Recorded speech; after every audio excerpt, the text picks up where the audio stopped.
Awesome. Hello, everyone. Welcome. Thank you for joining us. We are recording live from Island Yoga here in Koh Yao Noi in Thailand. I'm with David, the founder.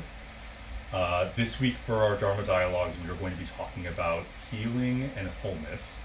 So again, if you're watching live on Instagram, you're welcome to send us any inspiration or questions or feedback, and we can respond in real time. So to begin, healing and wholeness, two different things on paper, maybe.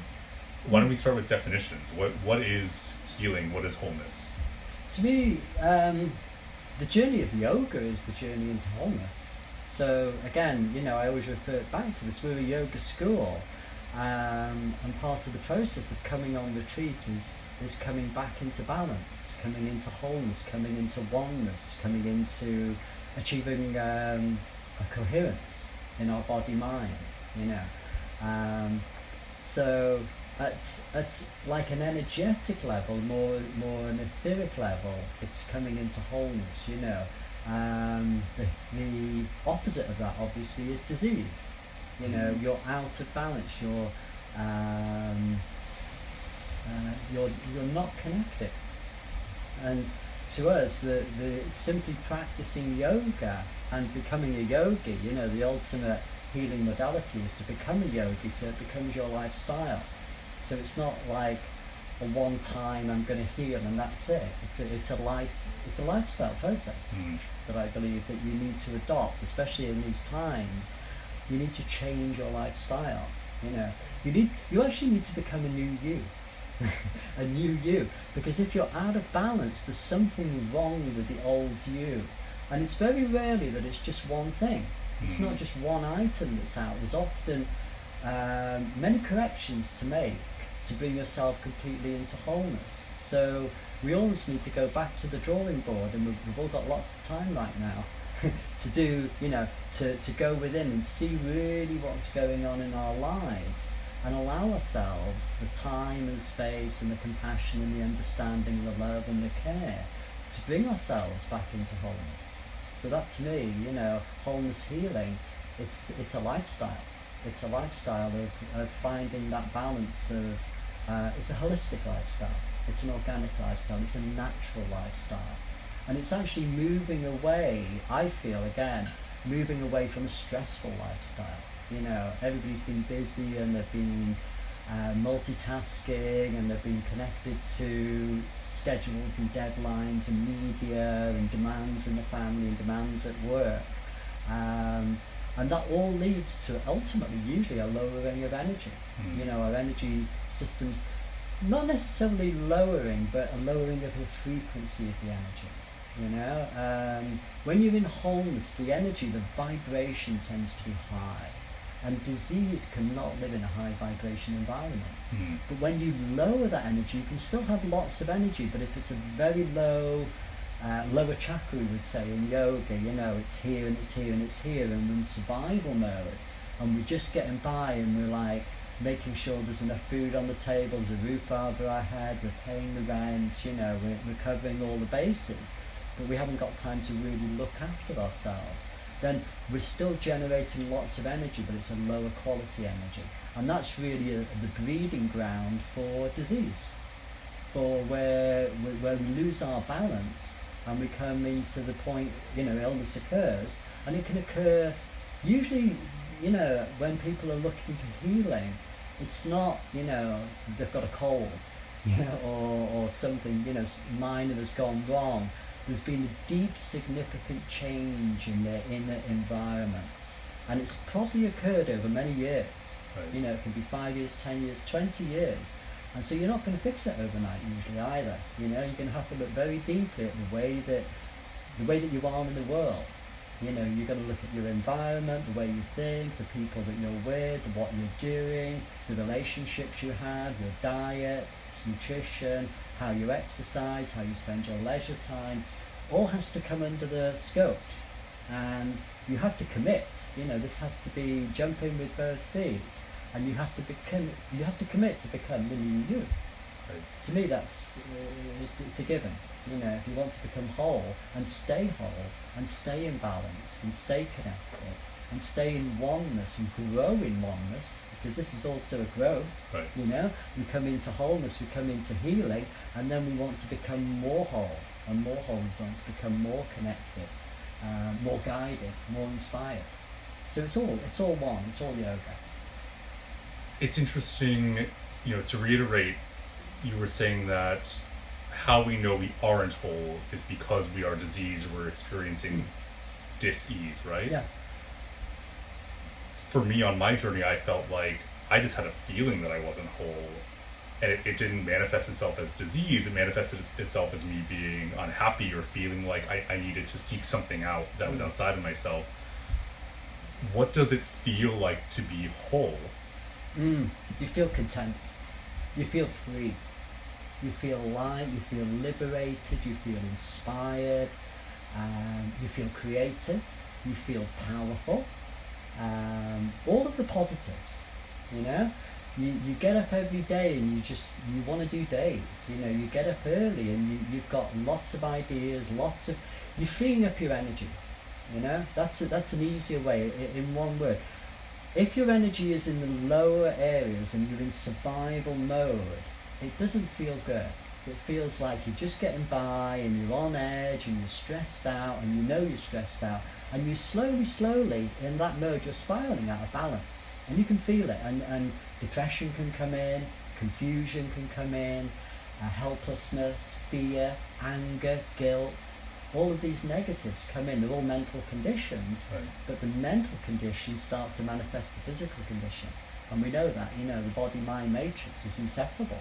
So if you're in those lower energy frequencies and you're feeling fear, you're feeling doubt, you're feeling inhibition, then that's going to transmit eventually as something coming into your body biologically, as an illness, or psychologically as a mental imbalance, a mental emotional imbalance.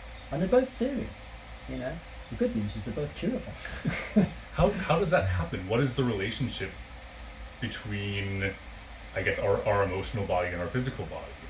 Oh, it's absolutely, it's inseparable. It's completely inseparable. The way we think, the way we act, and the way we feel, there's a complete correlation between those and our biology, our neural chemistry, our hormones, and our gene regulation. So absolutely everything that governs our physical well-being is also connected to our mental well-being. So if you've decided that you're going to be positive, creative, you're going to raise your energy, you're going to do yoga every day, you're going to exercise, you're going to have a healthy diet, a balanced diet, you're going to have meaningful relationships, you're going to have a purposeful career, your mind is at peace. Your mind is at peace, you're acting positively, you're feeling good emotionally, you're thinking clearly, and that has a completely direct impact on the neural chemistry, the brain synapses and how the brain neurology is working, has a complete connection to the biology and the hormonal releases that occur, which are all beneficial when you're in high mode, and that ultimately has an impact on the gene expression. It actually upregulates the gene expression so that you become more healthy. You don't get toxins coming into your body. So it's a complete, an opposite, the other way. The more that you go into those darker areas of mind, you go into darker areas of body, you become more disabled, more diseased. So then let's talk about the relationship between healing and wholeness then. Are we healing to become whole, or like what is... Yeah, I mentioned one time, I came into yoga on my path to healing, and I remember you said, no, you did it on your path to wholeness. Like, it's actually a different way of looking at it. So I'm curious more about that relationship. Good question. Okay, so we've got the old way and the new way. Right. The old way is cause and effect. It's karma. And it's a linear, chemical, biological matter, down here on planet Earth way. And we recognize that we're out of balance and we're pursuing, we're grasping at something out there that we want to achieve. We want to achieve a healing, we want to achieve a wholeness, But in here, we're feeling disabled. We're feeling disconnected. We're not empowered. And so, in that way, you're always chasing this elusive being that is your dream, but you just can't get there.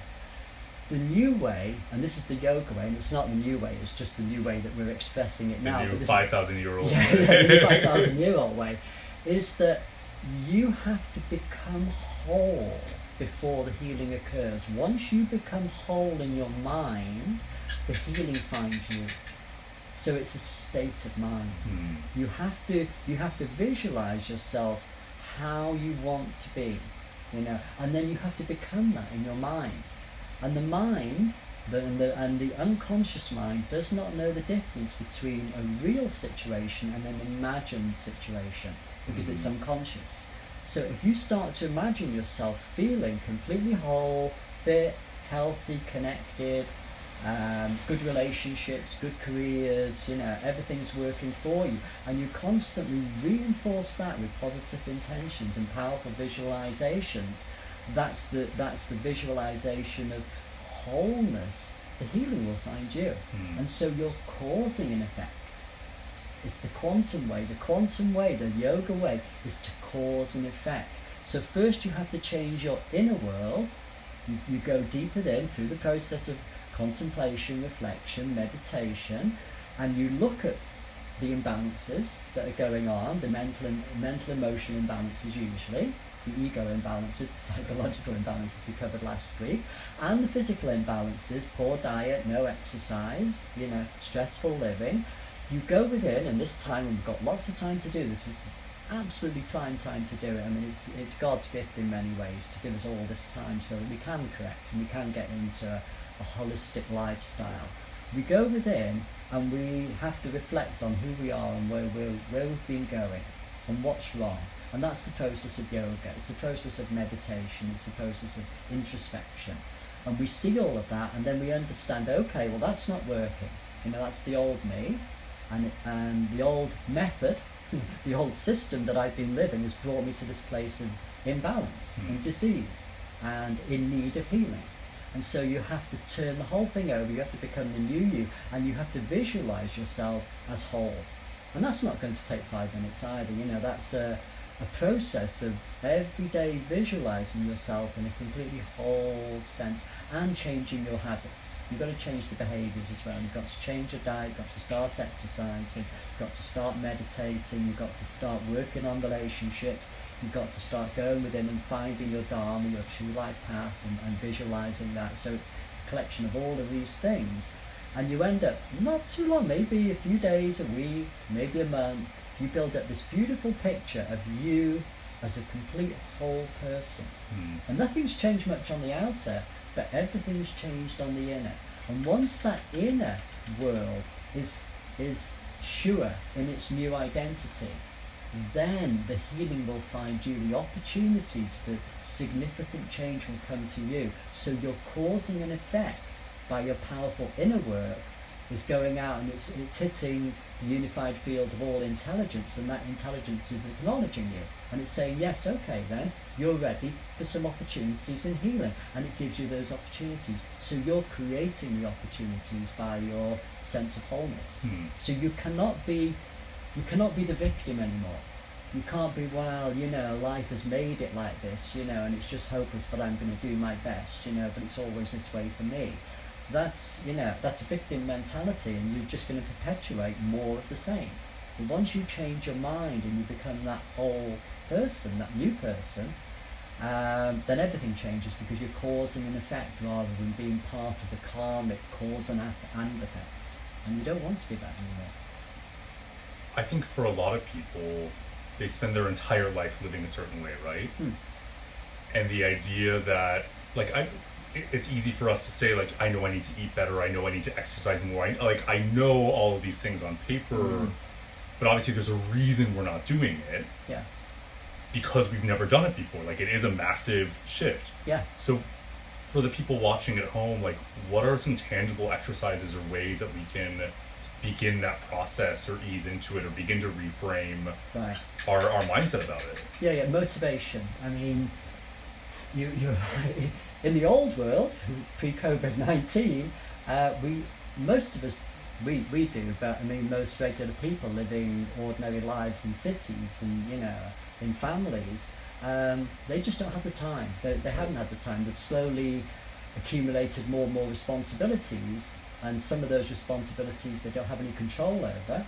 They can't control their environment, and so they become a victim of their environment, Now we can control our environment. Our environment has often shrunk to an apartment or one room, So you can control your environment now, and you have to accept what is, and this is the gift of God right now, is we can't move around, we can't socialise, we can't travel, so it's our time to go within and be real, become completely real about our situation and take stock of who we are and where we need to go, and then we need to motivate, because we know that we're out of balance. If you've got disease, if you're mentally disturbed, emotionally disturbed, physically disturbed,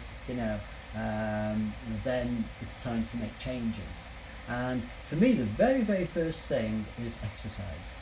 It's just number one. It's like start exercising. Change your physical habits so that every day, and it doesn't have to be traditional yoga, you can have a bicycle, you can do whatever you need to do, but you need to start getting the body moving in a powerful way.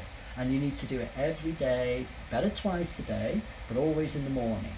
Get up, have something small to eat or drink, and then do some exercise, and that will start to motivate you more. It just makes you feel better. The hormonal releases just inspire you to do more, and you start to look good, and you start to feel good, and you start to get more hope. You start to understand, it is in my capability to change, So first exercise, and then I would say diet and nutrition. And if you don't understand it, you just go onto YouTube, and there's lots of great information there about healthy diets, and we can all go shopping.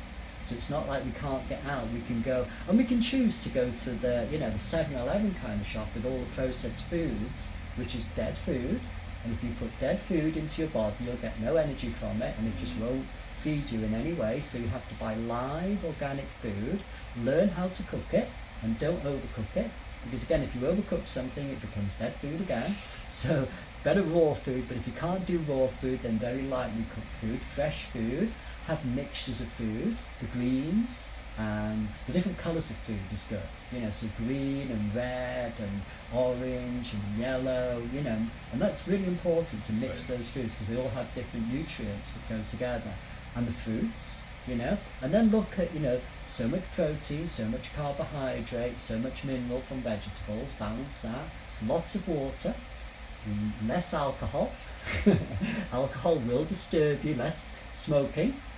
These things don't help you, so again, it's discipline. So diet and nutrition and exercise, and then I feel once you've started that, if you don't do any of this, then you've got to start there, I feel. And then I would go to things like inspiring literature. I would pick a book, go online, if you haven't got access to a library, go online and start downloading some really inspiring literature and read it every morning. Read a few pages and they'll become more, and you'll be inspired by a higher vibration, and your whole vibration will start to change. The exercise will raise your vibration, the diet and nutrition will raise your vibration and raise your energy, and then the inspiring literature and inspiring music as well. So music and literature, take those on.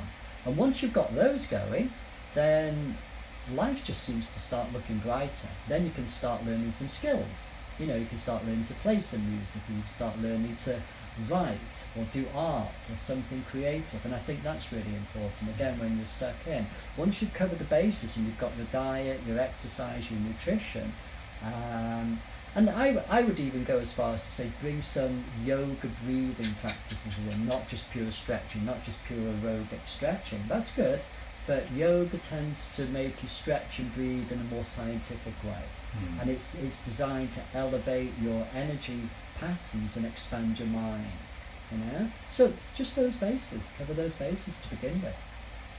And going back to what you were saying about meditating on wholeness and meditating the feeling of wholeness, do you have any exercises or like a tangible way of experiencing that? Because I think that's such a I think for some people, a very distant thing, or like out of our realm of reality. Yeah.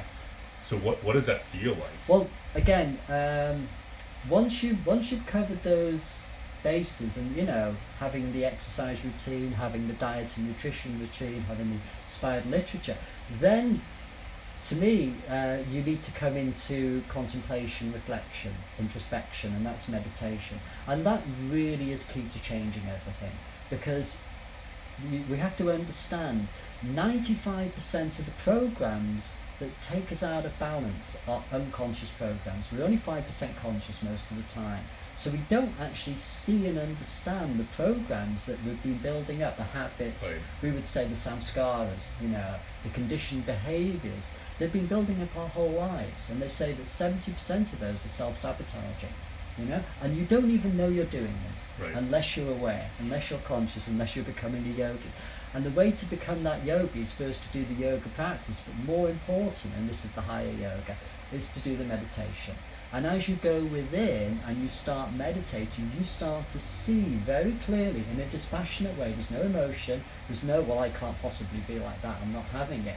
You're watching yourself, and you're seeing your habits and your conditioned behaviours and your unconscious programs, your samskaras, and you're going, wow, I'm really behaving like that, and that doesn't serve me anymore. And so you get a deep insight, and you're like, well, that has to change. The old me that's behaving like that is no longer serving me, and that's why I'm out of balance, why I need a healing. So I need to change them. So that going into meditation gives you that insight. But more importantly, or just as important, I should say, when you go into meditation, you change the brainwave oscillations. You go from beta, which is a busy mind. It's an analytical mind. It's the Right. thinking mind. The monkey mind. It's the monkey mind. It's the 60 to 70,000 thoughts a day, 90% of which are repetitive. We've thought them before. And you need to go, and it's the stressful mind. And it's the lower energy mind. The analytical mind usually operates around the 3 lower chakras. Right. So it's the ambitious mind, it's the sexual creative mind, and it's the survival mind. When you go into meditation, it's the beta brainwave. It's quite a high level. So it's like, it's logic, it's reason, it's getting things done, but it's the analytical mind. When you go into meditation, you do it properly, and it doesn't take long to get really good at practicing this. The brainwave oscillations slow down, and you go into an alpha wavelength meditation. And in alpha, you've got more space and more time, and you've got more understanding about who you really are at a soul level. You start to really come into understand that the analytical monkey mind is disappearing, and you can see much more clearly about who you can really be, who you really are. And it's not good or bad, it's just who you really are. That's who you are. So there's no judgment in there either when you're looking at it. But more importantly, you've got more space. You're going to right brain as opposed to left brain. You're going into right brain, slow wave brain oscillations, and you're starting to see who you can really become. You're starting to see your potentials. And they're very real, and you're often, after the meditation, a thought will come up a little bit after the meditation, and it'll be an insight, it'll be an inspiration, it'll be an enlightenment that you would never have thought of. And it's really showing you the way to go. It's part of the journey. It's almost like markers on the path. And so that's really indispensable. So you need to, and every time you do the meditation clears away the old blockages, clears away the old conditioned behaviours that no longer serve you, and gives you insights and visions as to the new you. So meditation is completely indispensable. And even at a different level, every time you meditate and you go to this more peaceful place, it's a more peaceful place, it's a more cohesive place. When you go into alpha brainwave oscillations, there's the connections, there's a coherence starts to occur between different parts of the brain. The brain gets into sync, and when the brain gets into sync, it starts to give a coherence to the whole of the rest of the body. You're coming into balance. Balance is natural in meditation, So the brain goes into coherence in alpha, and then it goes to theta, and ultimately it goes to delta. Delta is deep meditation or deep sleep. But you're achieving a coherence, you're achieving a balance, you're achieving a harmony, you're achieving a oneness. You're not in separation anymore. You're not disconnected anymore. You're starting to become into one. And there's the key. That's the heart and soul of coming into wholeness, coming into healing. So meditation is indispensable. But maybe not for the first week. First week, do the exercises, do the diet, check in, get the inspiring literature, and start to research how to do the meditation. There's lots of we've got meditation on our Island Yoga. There's many, many meditation videos out there. Start to adopt the simple but will become powerful meditation practice. That's the key to it all. Yeah. Because our true essence is already whole, right? Well, our true essence, our soul nature is completely whole. It's just that we're disconnected by the monkey mind. And the monkey mind is throwing us out of balance, which is giving us toxic biology. And the toxic biology is throwing us further out. It's lowering the frequencies. So our job is to come back into balance, mind and body, and also to raise the vibration, raise the frequency. And you'll find things that lower your frequency. If you look at Donald Trump on the TV, the chances are he'll lower your vibration. Don't look at him. It's a choice. Don't look at him. I have my own view of Donald Trump, and it's not that bad, but for most people it's toxic. If it's toxic, why would you look at something toxic? It's gonna offend you. And most people don't have a choice between offended and not offended. I mean, once you become a yogi, you can choose to be offended or not choose. But most people are reacting. They're emotional and they're instantly offended. And that lowers the vibration, and toxic biology comes in, and they're more out of balance. They feel more helpless, So just don't disconnect from the media to a very large degree. Go to the media and find the life-affirming, positive, creative elements of it. Because it's there, the things in the media can be very inspiring, but the general news media is not very inspiring. It makes you feel a little helpless and a little disconnected and a little fearful. So disconnect from that. It's not serving you. You need to go within. This is the journey into wholeness. It's becoming the new you, but it takes a considerable discipline, and it takes a wantingness. You've got to want to change. It's no good saying, yeah, I want to change. You've got to get out of bed every single morning, earlier and earlier, with a crusade in mind. This is my time. There's nothing else going on. I can sink into this morass of helplessness and more disconnection, or I can raise my game and I can change everything so that when all this is over, I'm a bright new me. That's going to make a difference to my life, and therefore a difference to everybody else's life. And that's got to be good. That's yoga. That's yoga in action. Someone once told me that the hardest step of the healing process is believing you can be healed. Yeah, it's the first step. Yeah. It's the first step. If you don't believe that it's your birthright to become whole, then it's not going to happen. So you have to get past that. You're right. The mental construct that it's not for me, that it's for everybody else but not for me, the victim, in other words, that's a fallacy. That's just a mental construct that you've made. It's convenient so that you don't have to be, you don't have to do the work, Because becoming whole is, the only people that can't become whole are lazy people, The only, old, young can become whole. Sick, healthy, they can all become wholer, Thin or fat, it doesn't matter, Everybody can raise their game, raise their energy, and become the new you. The only people that can't do it are the lazy people. So you've got to change that one. You've got to believe in yourself. You've got to take some empowerment. Wherever you find it, believe in yourself and go for it. And it'll be the best thing that you've ever done for yourself. Because you'll keep it going. You'll see the changes. You'll see the benefits. You won't go wanting to go back to the old consciousness and the old biology and the old stuck you, the old victim, and more than that, you'll start to inspire other people in the world. You'll be walking through the world as a brighter, lighter, more inspired person. And like they say, your duty is to shine your light, because in shining your light, you give other people permission to shine their light as well. So karmically, it's good for the world and it's good for your karma, because as you shine more light, more goodness comes to you as well. You're not doing it to get more goodness, it's just you're causing an effect in the world. So you're becoming a yogi. Yeah. think we have a question from the audience. Yes, we have a question from El Número Secreto, and he's asking, how can you know your purpose in life? How can you know your Big purpose? question. Yeah, how can you know your Dharma? Meditation. To me, it's almost like some people are lucky. Some people just come across their purpose when they're 16. You know, they know what they want to do inherently from the beginning. You know, and they go out and they do it. I want to become a doctor. I want to become an engineer. I want to become a lawyer. You know, whatever it is. But for most of us, it's trial and error. You know, we go to college, we study things, and then we come out with a degree and we go, that's not what I want to do at all. When you get out in the real world, you know.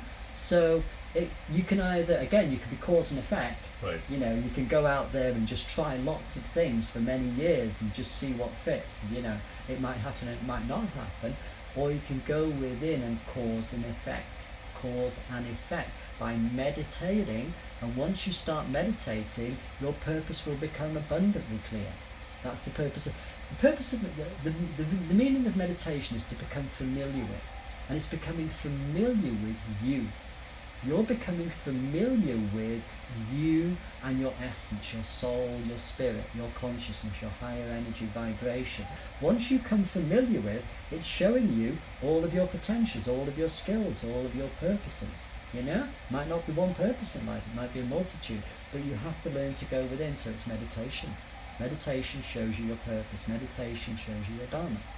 Well, actually, in the coming weeks, we'll be going over the 7 spiritual laws of success. Yeah. And a big part of that is on Dharma as well. That's on Dharma, yeah. The Dharmic path. I mean, so tune in later. We can expound on this a little bit more. Yeah, but even, you know, and just to finish on that question, once you clean up your act, once you get the toxins out of your body and get the toxins out of your mind, your purpose becomes much cleaner. You know, when you're in lower energy survival mode, there's no clear thinking, there's no knowing, there's just being, you know, there's just doing to get through the days, you know. But once you elevate, once you let go of that survival mode and you come up to the heart, the throat, the third eye, the crown, you come into more yoga, higher consciousness, higher vibration, there's less toxicity, there's more clarity, there's more coherence, and there's more understanding about who you really are and where you're going, why you're here on planet Earth at this time. Why am I here? Why am I worth walking the earth plane at this time? What was God's plan for me? You know, and it becomes abundantly clear, it becomes blindingly obvious why you're here and what you're supposed to do. And then the other part is you've got to go and do it. Right. Once you get the answer to the question, yes, this is what I'm supposed to be doing, then you have to apply yourself in that way, but it becomes an indisputable. And you with know, you've got to do intentionality it. at that point, Yeah, right? you become intentional and you can't ignore it. Right. Because if you ignore it once you've been told, then life starts to make a little constricted. It closes you down, and it gives you many handicaps, you know, until you do get on purpose. And once you get on purpose, life expands again and lets you go. So once you become almost like a soul person, a yogi, somebody who's connected to their spirit and their soul and the higher consciousness, then there's no choice. And it's good that you don't get any choice, because sometimes you see it and you go, well, that's a lot of work. Maybe I don't really want to do it. Maybe I'd rather be a bit lazy, you know? But life will constrict you and it will make you go that way, you know, and you surrender to it. It's always letting go and surrendering, and you go that way. You have to go, you have to do the practices, you have to commit and walk that path. But then you start to see the fruits of that effort, and you start to see the rewards, and you're like, wow, I wouldn't have done that on my own. Right. You know, so you realise there's a higher intelligence. We're living in an intelligent universe, and that intelligent universe, once you become conscious and you're awake, it starts to guide you onto your path, and it doesn't take no for an answer. You know, it won't let you go off on all kinds of deviations, wasting time for too long. It'll knock you back into place. It'll give you imbalances. It'll give you restrictions. It'll give you handicaps until you pay attention. So it's actually it's the warrior's way, you know, and it's a very disciplined way, but it's very it's the ultimate way.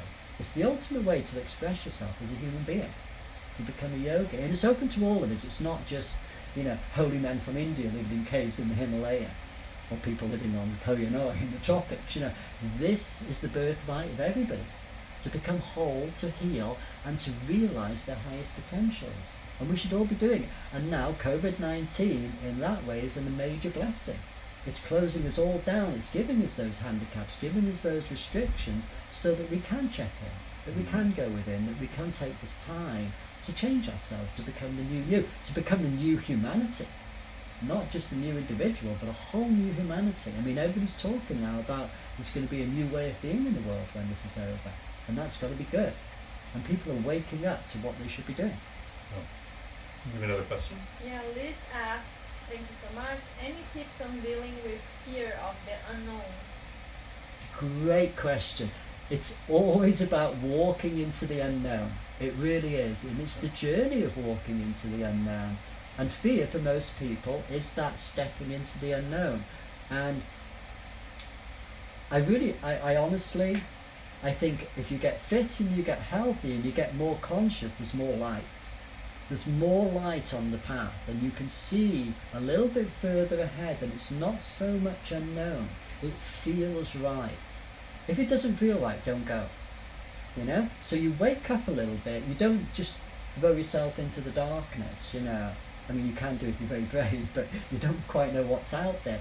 You work on yourself a little bit in the known, and once you start to raise your energy, that energy has a light to it, and that light is shining on the path, and you can see a little bit further down the path of where you're supposed to be going.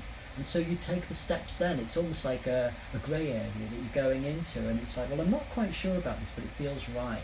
So again, you've got to check in with your heart, you've got to check in with your higher consciousness, check in through the processes of meditation and contemplation.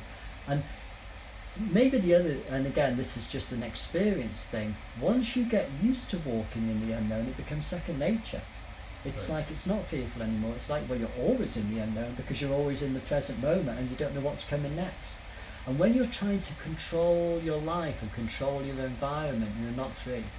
So you need that freedom to be in the now and allow the next moment to manifest magically and mystically as it's supposed to. And that's unknown. But you become very comfortable with that after a while. But you've got to slowly work into it. So great question. Get used to being into the unknown. Take baby steps. Well, I think a lesson of the moment as well is even when we think that we know, the world can change in a day. It's completely different. Yeah.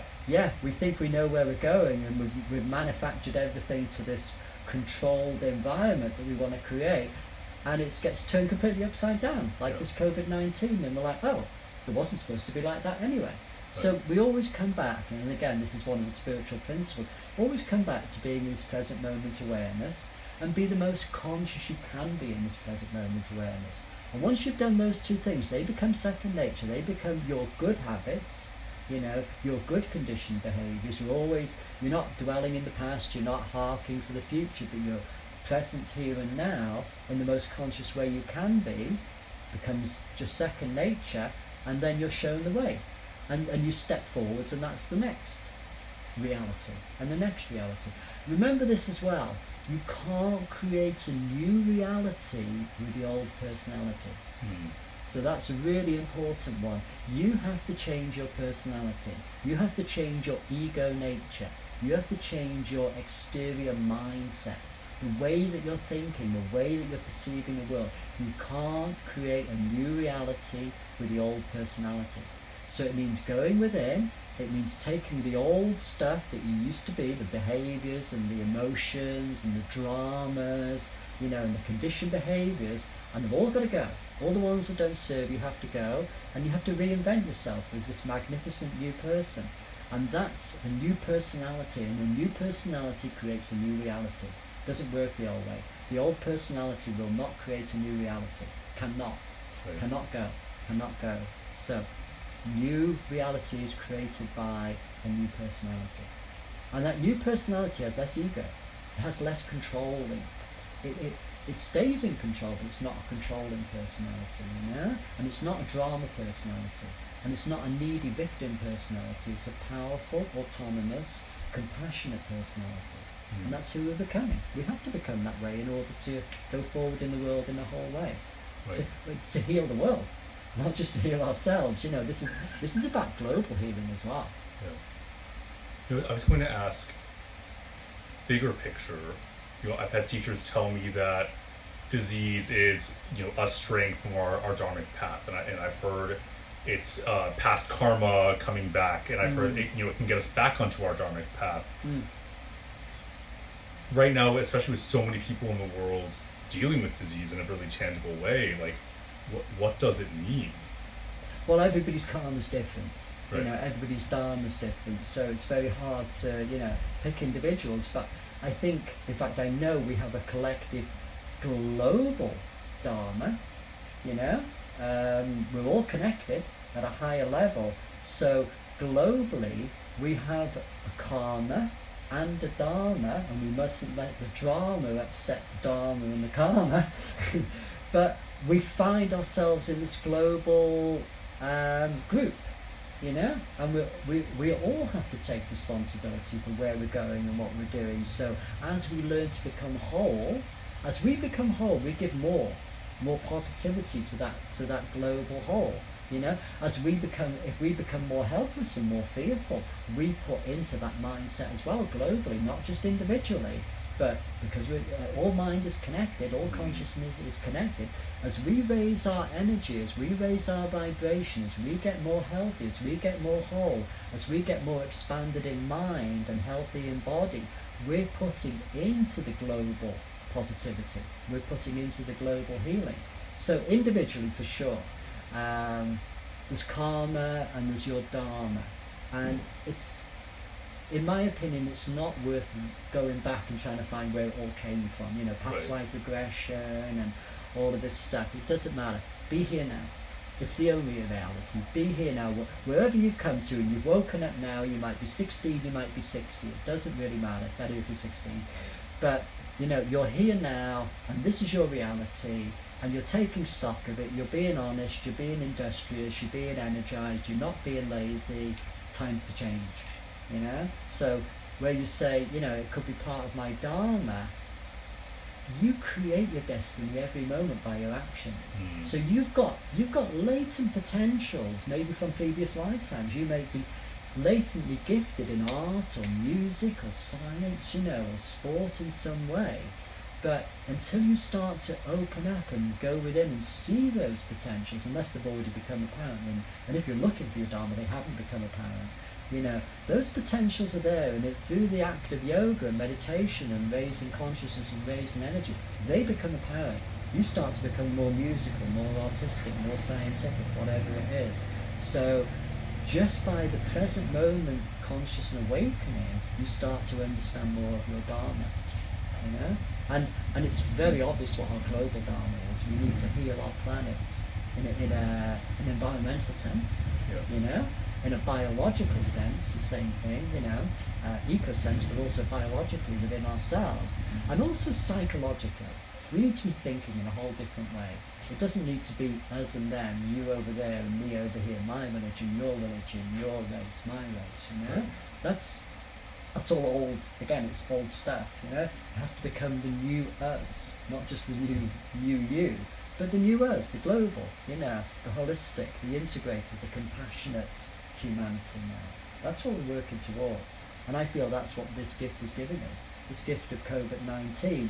Always when these gifts, first there's restriction and there's challenge, that's the virus, But beyond that, there's a hidden gift. The intelligent universe is showing us, now's the time to grow, now's the time to go within, get these practices going, change who we are, become the new us, become the new you, which becomes the new us, which becomes the new planetary awareness. We can't go on the way we were, cannot. With the pollution and the global warming and everything else, the warring, everything that's going on, the disharmony, the disease, the planetary disease, we need to bring that back into balance, and this is our opportunity now. I think, for my last question, I wanted to ask, there are a lot of people who are dealing with disease in a very real way right now. And a lot of suffering and death and pain in the world. And I think there's this dual nature of the current moment, right? Where like on one hand it is a gift and we do have time, we can go inward. And on the other hand, the pain aspect of it is very real.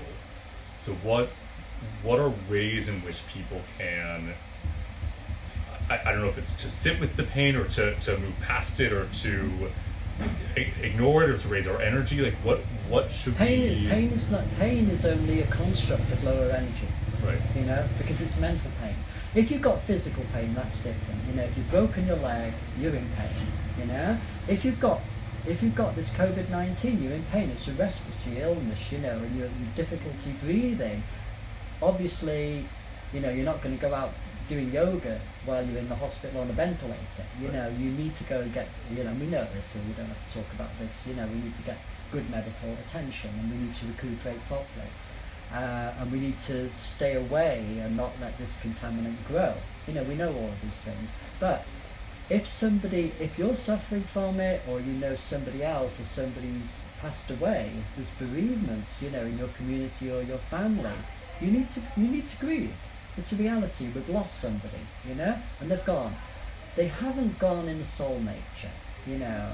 The physical body goes, the soul doesn't die.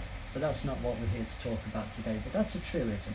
And when you get to a higher level of consciousness, when you raise your energy, when you expand your mind, you understand that. You say, well, it's only the physical body that's gone. They're not here on planet Earth anymore at this time, but their soul nature is still completely intact. They're still fully conscious as a soul nature. They're just not incarnate on planet Earth. Now that's a big step for most, you know, people that don't practice yoga.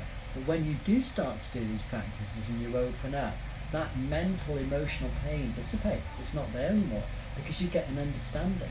You get an understanding that that's the way it's supposed to be, and it just is. Because if it is that way, that's the way it was supposed to be, and you don't question it. We live, again, you have to understand, as a yogi, you start to accept that we live in an intelligent universe. There are no mistakes. If people suffer and die from this, that's the way it's supposed to be. We don't like it, we don't want it, but we don't rage over it either. We grieve at the bereavement, and then we let it go, and we carry on, and we make sure that not too many more people go, you know? But we also grow in our consciousness, grow in our awareness, so we don't suffer those mortal pains too much, you know, and we start to understand what life is really all about at a much higher dimension. You see a much bigger picture. So again, that's the blessing. You know, first you have to deal with, you know, fear, and, you know, is it going to come to me, and what's going to happen? But again, if you get fit and healthy, if you do your dieting, your exercising, you're building a powerful immune system. And that's really key right now. If we get healthy, then the chances of this invading virus coming in, it might come in, but it won't really disturb you too much, you know. And if it does disturb you, it won't kill you, you know. But if you're really out of balance and you're really unhealthy, it's going to have a better chance of really disturbing you, making you really sick. So just at a fundamental level, doing these practices, becoming more whole by diet, exercise, nutrition, yoga, meditation, becoming the new you, is just about the best possible thing you can do to fight this COVID-19. You're creating a powerful immune system, an exterior immune system as well as an interior immune system. And at the same time, you've got the blueprint for the new you. You've developed this new way of being, this new understanding, the new you that's going to go out into the world when this is all over. And that's transformation.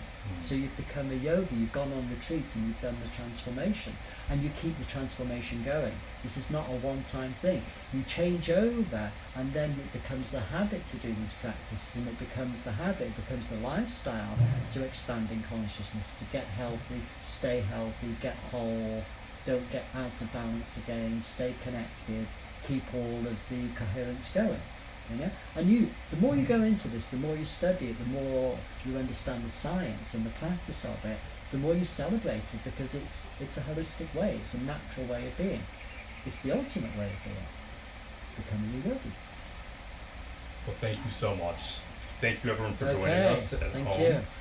The next 2 weeks we're going to be doing a deep dive into the spiritual laws of success by Deepak Chopra. So tune in. If you have any topics you would like to hear us talk about, you can send us a comment on YouTube or on Instagram, and also sign up for our newsletter. We'll be sending out different asana practices, meditations, pranayama, a lot of really helpful resources based on the things we're talking about here.